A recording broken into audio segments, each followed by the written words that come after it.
Welcome back, everyone, to another reaction video. We're doing something a little different today, and I'm actually kind of excited about it. I saw that a while back my friend Mr. Terry did a reaction to something called Public School in the 90s. I didn't watch it because I thought I might take a look at it myself. As the product of public school in the 90s, I graduated in 1995. It is, yes, 30 years since I graduated from high school. Hard to believe. But this is from a channel called brewstewfilms that I've never heard of and never seen before, but they've got 3.5 million subscribers. So obviously a lot of people have seen and heard from this channel before. Looks like there's multiple parts to this, so we're going to probably take a look at all of them today, unless there's like 12 of them or something. But I'll put the link down in the description to this first one. And it's a cool look at history, recent history, but history nonetheless, history I lived through. We'll see how accurate it is, and we'll have a fun time talking about what public school was like 30 years ago. Let's dive in. Hey everybody, it's Future Chris here. I just finished part 3 of this series, so I'm at the end of having recorded all of this, and I'm just giving you a heads up that if you are somebody, and I know some people are concerned about the language and basically whether a video is family friendly, this is definitely not a family friendly series of videos. You've been warned. Enjoy. All right. Now, for those of you that don't know, I just did a cartoon on school punishments from back in the day. You know, like when we had to write stuff on the chalkboard over and over again until our hands went numb. Remember that? That was a real rootin' tootin' time, wasn't it? I won't smoke Newports in the coat room. So when I was in high school, the teachers were allowed to smoke in the teachers' lounge. I still remember that. This is before like they banned smoking anywhere in public buildings, and so you could still smell it on them and things like that, and it was a pretty normal thing. And yes, I absolutely did have to write on a chalkboard one time when I stole the homework sheet from the math teacher. Actually, my friends stole it and gave it to me, and I was the one who fessed up to it, so I got caught. But after doing that episode, it got me thinking about other aspects of my school days that may or may not be a thing anymore. Like, for example, coat rooms. Are those still a thing? Do they exist? You see, I went to one of those old-ass public schools back in the day that looked like a fucking King Koopa castle from Super Mario Brothers. My middle school was like that. My elementary school was built in the 60s. My high school was built in the late 70s. But my middle school was built in the 1920s. Didn't have air conditioning. Got really hot at times, but I don't remember us having cloakrooms because we had lockers. So we, starting in like 5th grade, you had a locker that you could put stuff in. And all those old-ass schools had a separate coat room attached to the classroom where you'd hang all your shit up at. We didn't have any of those stupid-ass little cubbies that they use nowadays. All right, little children, let's That's elementary school, the cubbies, I think. Kittens away in our little cubbies, shall we? No, back in my day, you put your shit in the coat room because your teacher didn't want to look at your stupid-ass, obnoxious Angry Beavers book bag. Put it away. Go. Needless to say, family-friendly warning for anyone who's concerned about that. But the cool thing about the coat room was that was the place where all the shady shit would go down when you were a kid. Like if you had Pokemon cards to trade before class or a fucking Newport menthol to smoke. Now, some Pokemon cards are after my time. I graduated in 95, so maybe he's more of a public school, like elementary school in the 90s. He's probably younger than me. For us, it was Garbage Pail Kids. That's what we had. Good stuff.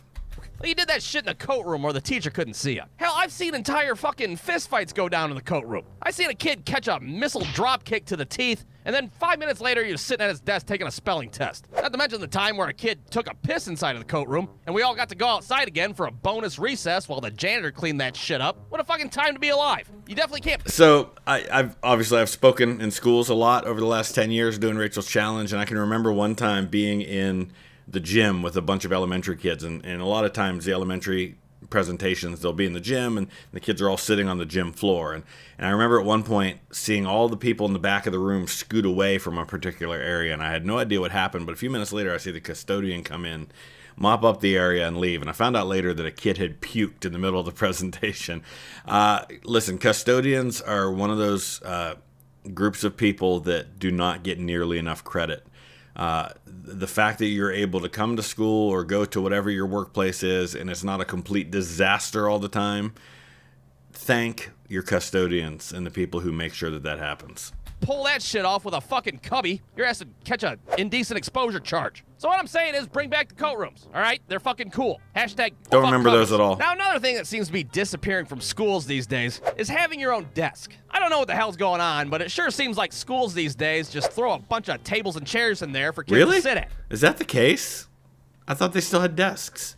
And I think that's a pretty big mistake because having your own desk was part of your identity back then. That was your desk. That was your little piece of the classroom. Don't touch my... He must be focusing mostly on elementary school because, again, I mean, when you get in middle school and high school, at least mine, you changed classes. You went to the teacher's class. And so when you had French class, you went to French. And when you had biology, you went to the biology teacher's class. You didn't have a single desk that was yours like you did in elementary school when you had just one teacher. Desk, goddammit, I pay the property tax on this motherfucker. Go, get away. Don't even look at it. Hell, And your the way desk my was- kids' elementary was, they basically had like 4 desks put together, and they had like these little quads of desks throughout the room. basically an extension of your student self. Like if you got in trouble in class, chances are your teacher would send you and your desk out in the hallway as a punishment. Why are you sitting out here? Because me and my desk were being obnoxious little assholes during a spelling test, that's why. Now, how orderly you kept your desk depended a lot on if you were a little boy or if you were a little girl. Because little girls tended to be cleaner and a little bit more organized. Yeah, so my desk, I don't know if other people had this experience, but it actually lifted open. And yeah, my desk was an absolute disaster area. It was a lot like my bedroom was at home. Like papers everywhere and like you're digging. Oh, it was just an absolute mess. And then my locker later on when I got older, same thing. Have like all their books neat and orderly. All their Lisa Frank folders would be in rainbow order and shit. But then you check out a little boy's desk, and holy hell, that shit would look like an active crime scene. There'd be shit crammed in there, all haphazard like. Yeah, There'd totally. Be like a fucking Totally true. moldy Pop-Tart sitting there, a dead hamster in the corner and shit. You didn't know what the fuck you were gonna find in a little boy's desk. That shit would look like a goddamn I Spy book from back in the day. I spy with my little eye 6 boogers and 9 toenail clippings. Gross. Fucking sick. But hey, it was your desk. You would not want to look under the desk. Yeah, you'd probably see a lot of like dried boogers there for sure, and gum and things like that. You got to keep it how you wanted it. Hashtag fuck tables and chairs. Okie dokie. Now, the next thing that I want to talk about is student graders. You remember back in the day when your whole classroom would get finished with like a science quiz or something, and your teacher would be sitting there like, well, I don't feel like grading your guys' bullshit right now.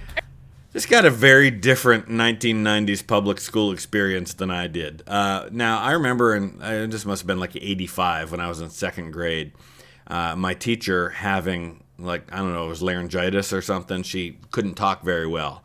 And so because I always aced all the spelling tests, she had me give the spelling test to the students. And so I would read out each word and have them write it down because she knew I was going to ace it anyway. And then it was really cool because to this day I'd have to dig it out, but I have a picture of me standing there in front of the book with the spelling test. She took a picture of me and then gave it to me and wrote on the back. Her name was Mrs. Fuller, and she thanked me for doing the spelling test for her that day. It was really cool. Everybody pass your paper to your neighbor and pull out a red pen. I'm going to read off the answers, and you guys are going to grade your own shit. Well, having students grade Oh, okay, papers grading could your own, okay, or swapping with the person next to you and grading each other's, totally did that. Is that not a thing anymore? be a good thing, or it could suck ass completely. Like if you were grading one of your friends' papers, instead of marking something wrong, maybe instead you'd change their dumbass answer and penciled in the right one. Never and then did that. Maybe, at lunchtime they gave you their chocolate milk, and it was a win-win for everybody. But then the other side of the coin is, you'd have somebody like Natasha's fucking forthright goody two-shoe ass grading your test. And she'd be like, Forthright. no, fucking wrong. Photosynthesis isn't the first layer of the atmosphere, you stupid asshole. You suck, -2 points. You suck ass, Natasha, with your always by the book ass. I hope you get headlights again, like you did last winter, you fucking narc. But hey, you win some and you lose some. Student graders were still the shit. Hashtag fuck Natasha. All right, now there's one last little thing that I want to talk about today, and that, of course, is pencil sharpeners. Or more specifically, Yes. the pencil sharpener. You know, the one that was at the front of the classroom, bolted to the fucking wall. There was actually, like, some schools actually had pencil dispensers where you could put in like a quarter and get a pencil or like get a notebook. And then you'd have to sharpen it. Yeah, totally. And nothing was cooler than when you had a teacher who had an electric pencil sharpener. You just pushed the pencil in and it sharpened it for you. You didn't have to do the manual labor involved in sharpening the pencil. nobody could steal it. Is that still a thing these days? Are there still kids in this day and age that go up to that pencil sharpener in the middle of a quiz and just sharpen the shit out of their pencil for like 45 minutes straight? Like, oh yeah, glorious. Good times. You're sitting there trying to focus. You're fucking up your science quiz 6 ways to Sunday and shit. But that little asshole just keeps on going. Because every time he pulls out his pencil, it would look like this shit right here, which would just repeat the cycle over and over again. And then, yeah, it was only sharpening one side. Eventually, your teacher just snaps, and she's like, fucking sit down, Eric. God damn it. That's enough. You get a 0 on your quiz. If you can't sharpen a goddamn pencil, well, it's probably safe to say you don't know shit about the atmosphere. You suck, you get an F. Look, I don't know if the pencil sharpener is still a thing, but God, I hope it is. What a time to be alive. Yes. Hashtag fuck mechanical pencils. All right, so those are just some of the things that I wanted to talk about today. And really, I could just go on and on and on about certain shit. I mean, I didn't even talk about the fucking Pizza Hut Book It program. Oh my gosh! Sake. You know, Yes, Pizza Hut Book It. You have to remember, first of all, back in the day, Pizza Hut was like the only pizza chain that most towns had. And their pizza's terrible, but I remember being good at the time. And yeah, if you read like a certain number of books, you got like a free pizza that you went to Pizza Hut and got like a personal pan pizza, and it was like a big deal when you got that free pizza. That was like, as my daughter would probably call it, a core memory unlocked. The Book It program. Oh my goodness gracious! All right, let's take a look at part 2. All right, public school in the 90s, part 2. Ah, come on, another booty episode on school? Are you kidding? There better be some mention of overhead projectors and TVs on carts with VCRs, because that was life. I mean, that was a good day. When you walked into the classroom and there was a TV on the cart with the VCR, you knew it was a good day in that class. Me? Yeah, you shut your hole. I don't care. I like this topic, and I'm going to do another one. Now, if you haven't seen my first episode, I talked about all the weird stuff that happened in school in the 90s. Don't. I'm not Today, your dad. I'd like to offer up some more things that I thought about, and I'm just going to get right down to it. First things first. School textbooks. Now, I'm not even sure if textbooks are even in classrooms anymore. Pretty sure kids these days just fuck off on Chromebooks and iPads all day long. Yeah, I think that's right, because, I mean, I remember we had to bring home our books and cover them. You had to put a book cover on, and you'd make them out of, like, brown paper bags from the newspaper, or from the grocery store. It was, like, a big deal. But back in my day, you had your own set of school books that you had to take care of personally. You had to put, like, book covers on your shit, Animaniacs or Goose Book theme ones. But if you're poor like I was, well, your ass got to origami a goddamn paper bag. 100% that's what we did. And then you would decorate it. It was part of the fun of a new school year. Your shit like it was the goddamn Great Depression. Label it with a fucking Sharpie so you know what book you have. Not to mention these things were big as hell. You'd have a giant social studies book that was so solid you could probably hold up a liquor store with it. By the end of the school year, we'd all have like Mark McGuire forearms and shit. You guys want to hit some dingers? And so talk true. about Squanto and the Pilgrims and shit? So but the true. one good thing about having actual textbooks is that sometimes you'd find graffiti in there left behind from kids of the past. Somebody would fucking draw a Fu Manchu on James Madison. Yeah, that is 100% true, and I was guilty of that. I can remember in 2nd grade sitting next to one of the girls in my class, and we were really good friends that year, and we would sit there and we would decorate like the history book. It was, yeah, we totally did that. Maybe a poorly drawn wiener on Ben Franklin's forehead and shit. It helped Ben break up Franklin the monotony beans. of school day, all right? Bring back the textbooks. Yes. Hashtag fuck weak forearms. All right, next up, we're going to talk about Kid cops. You guys remember back in the Hall day when your monitors? teacher would leave the classroom and she'd just like randomly deputize a kid? Out of nowhere, she'd just be like, all right, I'm getting the fuck out of here for 5 minutes. You guys are stressing me out. I'm going to go hit a port out in the parking lot. Billy, you stand at the chalkboard, and if anybody talks, write their name down. And Yes, that totally happened, and a lot of times I was the kid that got that job. Bit of a teacher's pet in elementary school. I'll crack their ass when I get back. Now, you would think that this would not work at all. I mean, we were all children after all. We're all on the same team. Fuck that teacher. But as soon as any child got the smallest piece of authority, they'd be like, fucking, all right, everybody shut the hell up. This is a police state now. I'm the new sheriff in town. I don't want to hear shit. Piss off, Travis. You're on the board. Stop talking. Oh, what? I just fucking coughed. 10 minutes later, the teacher comes back. There's like 14 kids' names on the board and shit. Ah, well, looks like I'm cracking everybody's ass today. Good job, Billy. Looks like that brainwashing 101 class I took in college really paid off. Kid Cops. What a time to be alive. Should be a goddamn series on Fox. On the next episode of Kid Cops, little Philip lets out half a fart.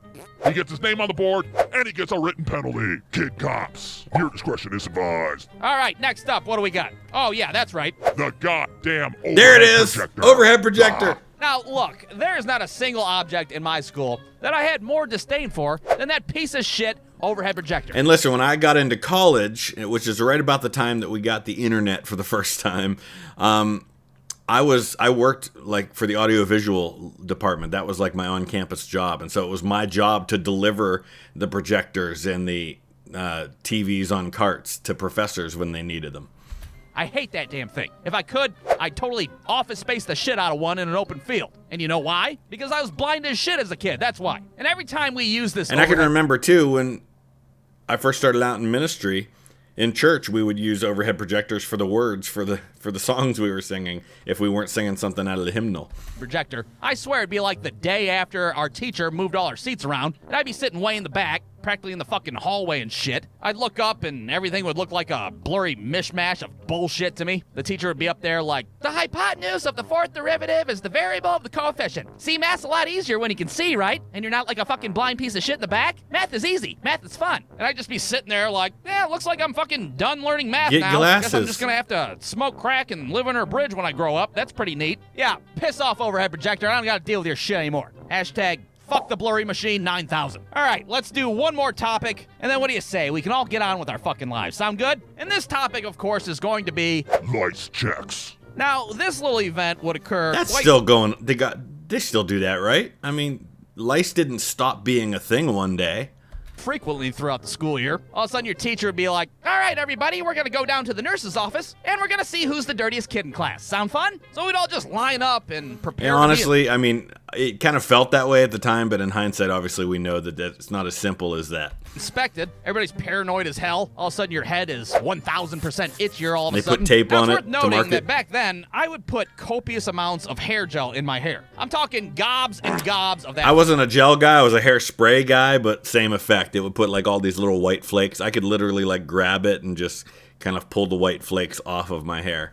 Fucking blue LA looks bullshit. Every morning I'd have armadillo hair. It'd be hard as hell, practically bulletproof. But by mid-afternoon, all of that hair gel would get all white and flaky. And if you look closely, that shit kind of looked like I had head lice. Yep. I'm not gonna lie. So every time I went to see the nurse, she'd be like, holy shit, it's the mother load. Burn it! Burn it with fire! And I'd have to be like, calm down, lady, it's just the LA looks. Put that fucking flamethrower down, you're scaring me. But regardless, we'd all head back to class, and no matter what, there was always at least one kid missing. I don't know what they did with that kid. Put his ass in quarantine somewhere, who the fuck knows? But our teacher would always try to play it off like nothing even happened. All right, everybody, let's turn to page 47 in our big-ass social studies book. Yes, Brian? Where's Billy at? Billy? Who's Billy? I don't think I know a Billy. Who's Billy? Got head lice, huh? Was he the dirty one? No, he's not dirty, okay? The nurse said that lice actually prefer nice and clean hair. He's not dirty. Yeah, he's fucking dirty, all right. But hey, head lice checks were just the thing that we had to deal with, all right? At least it was better than the fucking weird-ass scoliosis checks that we had to do in chin gland. Yes, we did have to do that. And I don't have scoliosis. I have lordosis, which means my curvature is front to back, and it's my lower spine, so it makes my stomach stick out and my butt stick out, and I'm kind of hunched over. Yeah, scoliosis, you would bend over and they would check to make sure your spine was straight. All weird and take our shirts off. Remember that? Hashtag fuck that weird shit. I can tell you that right now. So once again, those are just some of the things that I had to deal with in 90s public school. And if you like this one, well, I'll probably make another one because guess what? I still haven't even talked about the goddamn Pizza Hut booking program. I totally... All right, here's the last part. At least it appears this is the last part. All right, public school in the 90s, part 3. Ah, neat. Another school episode that nobody asked for. Cool. Sweet. Look, this is the last episode I'm doing of this series, okay? After this, I'll go back to talking about the Power Rangers and wrestling from the WWF Attitude Era. But right now, I'm talking about what public school was like in the 90s, okay? All right? Is that fine? And the first thing that I want to talk about is school jobs. Now, back in my day, there were a plethora of little jobs that you'd have to do throughout the classroom. For instance, sometimes you got to be the paper passer outer and pass back all the graded paper. Clean the the erasers for the chalkboard. My favorite, though, was so in my school, my elementary school was kindergarten through 4th grade. When you got to 4th grade, you could be a cafeteria worker, where it was your job to spray all the trays and load them in the thing and wash all the trays, basically. And basically, you were like manual labor. You were like this 10-year-old kid working in the cafeteria, and you got free lunches out of it. Of course, now my kid's school gets free lunches for everybody, but and that was the one and only year that my sister and I were in the same school, because she was in kindergarten when I was in 4th grade, and so then after that, 5th through 8th and 9th through 12th, I was never in the same school as her, and so I would pick on her and stuff when she was in kindergarten and I was working in the cafeteria. You know, see how badly your friends fucked up their spelling test and shit? Holy hell, a 47%! God damn, have fun digging ditches and sucking dick for money for the rest of your life, Eric, you fucking piece of shit. Or maybe, perhaps, it was finally your week to be the goddamn line leader. You remember that? The line All right, leader. everybody, we got a guest speaker today. So I want a nice, neat, orderly line while we go down to the auditorium to listen to a crackhead tell us not to smoke crack. You got it? And of course, somebody always had to be the caboose at the end of the line, a job that, you know, nobody gave a shit about. Okay, I'm the caboose. Everybody move along now. Shut the fuck up, caboose. We don't gotta listen to you. But I gotta say, out of all the school jobs, I think that school crossing guard was the most pointless. I mean, you got your little belt and They didn't make kids do that, right? I mean, there were adults for the crossing guards. I never saw a kid do that job. Please tell me there weren't kids who did that job. your stupid flag on a stick standing on the street corner like a glorified parking cone while all the kids walking to school just ignored your ass anyways. Halt! Stop walking! I am the law! Shut the fuck up, crossing guard! We don't gotta listen to you! Why do they keep Bitch-ass spitting on crossing guard, everybody? You don't know shit. School jobs. They were important, all right? Hashtag fuck the caboose. All right, next up, what do we got? The Pledge of Allegiance. All right, now I know kids still do the Pledge of Allegiance in class, but I feel Not just the Pledge of Allegiance. At my school, we did the Pledge of Allegiance. Now, I know it was the case in high school. I don't remember if we did in middle school or elementary. But we did not only the Pledge of Allegiance, but we also did the Lord's Prayer. Yes, in my public high school in 1995, we were doing the Lord's Prayer every morning. It was student-led. There would be a student who would do it. Our Father, who art in heaven, hallowed be thy name, every single morning. And my understanding is that the high school I went to still did that until about, I want to say 15 years ago, when somebody complained about it and they finally discontinued it. But yeah, we did it every single day. like it was a bit more emphasized back when I was a kid. I mean, it was basically how we started every school day, for Christ's sake. You'd wake your ass up and eat a toaster strudel for breakfast, you'd take your ass to school, and then you'd fucking... Pledge your allegiance to the United States of America. And to me, Yep. it's kind of funny. I mean, do you And remember... I always remember because we had a couple classmates who were Jehovah's Witnesses and they didn't participate in that. And so they would stay seated while we stood and did the pledge. And it seemed a little weird to us, but I don't really remember like them ever being bullied or made fun of or given a hard time about it or anything like that. Hopefully not. Remember what it was like saying the pledge when you were in the first grade? We didn't know what the fuck we were doing. We could hardly wipe our ass, for Christ's sake. We could have been pledging our allegiance to fucking Jabberjaw the Shark for all we knew. You'd have kids that would only know like 60% of the words, just totally butchering the pledge and shit. One nation, on God, invisible, with liver teeth and mustaches for all. The end. But hey, we did the best we could, all right? It's the goddamn Pledge of Allegiance. I think I remember, at least in elementary school, we also did the national anthem every morning. Today as an adult, I'll dust off the old pledge first thing in the morning sometimes. With liver teeth and mustaches for all. What the fuck are you doing? The fucking Pledge of Allegiance, what does it look like? Hashtag on God. Hashtag invisible. All right, next up, we definitely got to talk about... Blood sport matches in the lunchroom. Ha! Now, it's important to note that back when I was a kid, there were two things that you did not want to be labeled as. Number one was a jabroni, which we didn't really know what that was, What but is it? we definitely knew we didn't want to be one. Never that's for heard sure. of that before. And number two was a wuss. And a wuss was apparently anybody that had any fucking common sense whatsoever. Because the only way you could prove that you were not a wuss was to take part in these fucking blood sport matches in the lunchroom. Yeah, I'm talking about games like good old-fashioned Bloody Knuckles. You know, Yes. where you take turns punching each other's Yes, fists I mean, that was in middle school, but definitely played Bloody Knuckles. until somebody cries or fractures a metacarpal. You never actually got Bloody Knuckles, but yeah, you would until somebody cracked, yeah. You know, kid shit, that sort of thing. Well, our little version of Bloody Knuckles was a little different because we would take turns flinging a fucking quarter at the other person's fist, you know, until What? somebody cried or fractured a metacarpal. Are you playing Bloody Knuckles by yourself? I'll play with you. I'm not a pussy. And this was all just to show how big and bad we were, and that Never we heard of definitely that. were not a fucking wuss. And if that wasn't bad enough, sometimes we'd even give each other eraser burns on purpose. You remember eraser burns? You remember that shit? When some psychopath, aka your fucking best friend, would whip out an eraser and just scrub the shit out of the back of your hand until your I skin definitely never saw that happen. I do remember putting, like, you would glue your hand and then you'd peel the glue off. That was a lot of fun. fell off. Yeah, fucking fun times. I don't know what kind of Tyler Durden shit we were up to back then, but it was stupid as hell. Look, you see? No skin on the back of my hand. You see how tough I am? Well, I can see how fucking stupid you are, I can tell you that. You're gonna get MRSA or some shit. What the fuck is the matter with you? Well, what can I say? Boys will be boys and all that shit, right? Blood sport matches in the lunchroom. Hashtag don't be a wuss. So I can remember too, in elementary school, we had I think it was in first grade, one of the first grade teachers. This was really old school. Like had the ruler and would slap your hand with the ruler if like you got out of line. Yeah.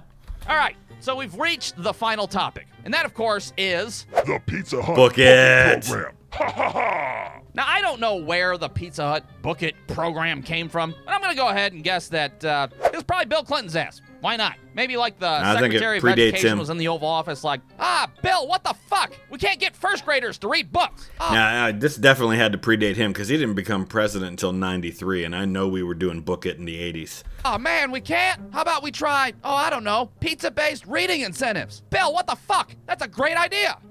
Yeah, I know it is.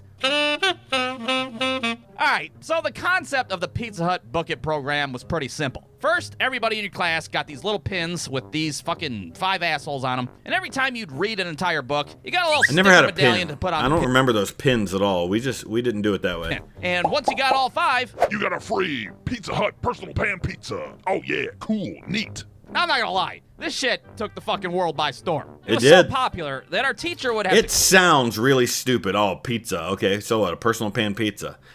At the time, this was a big deal, and you worked for that, man. You really did. quiz kids just to make sure that they actually, read the book and they weren't cheating. Yeah, I just got done reading this Very Hungry Caterpillar. Can I get a sticker now? Oh, you did ya? Well, tell me, what the fuck happens to the Very Hungry Caterpillar at the end? Oh, he got AIDS and died. No, the fuck he didn't, Eric. He got fat as hell, and then he turned into a pretty-ass butterfly. No pizza sticker for you, you fucking bullshitter, you. But I gotta say, I did the Pizza Hut Book It program the correct way. I'd like read all those Choose Your Adventure Goosebump books. And Yes. try to pick Choose the Your wrong- Adventure books. Are those still a thing? Like, I had Indiana Jones Choose Your Adventure things when I was a kid. I loved them. So you'd read the book, and then you'd get to a point where it would give you options. Okay, do you do this or do you do this? And then you flip to the page where that choice was made, and sometimes it ended in your death, but it was really good. Wrong decision on purpose just to end the book quickly. Your pet poodle is possessed by the devil. If you decide to hide in the basement, turn to page 12. If you decide to hide under a table, turn to page 45. Fuck it, I guess I'll hide under the table. Let's see. Now you're fucking dead, you stupid asshole. Yeah, The end. totally Oh, what happened. Sweet, yes, done. Another book down, all right. Well, you bet your ass when I got that 5th fucking medallion sticker, I walked in my local Pizza Hut like a goddamn pimp. I want my free personal pan pizza, motherfucker. I'm a learned young man. Give me pizza. Bill Clinton said so. Pizza Hut Book It program. What a time to be alive. Hashtag thank you, Bill Clinton. All right. So that's... I'm going to have to look it up now because I'm sure it wasn't Bill Clinton. Okay, so I looked it up. It was 1984 was when it started. So that was the year I turned 7 years old. That fits much more with what my memory was. Okay, so that was fun. That was interesting. Any videos like this where we're looking back at a time period and talking about like just everyday normal things about life and what it was like, rather than talking about just the big historical topics of the day? If you have a particular such video you want me to take a look at, let me know in the comment section below and we'll do that. Thanks for watching.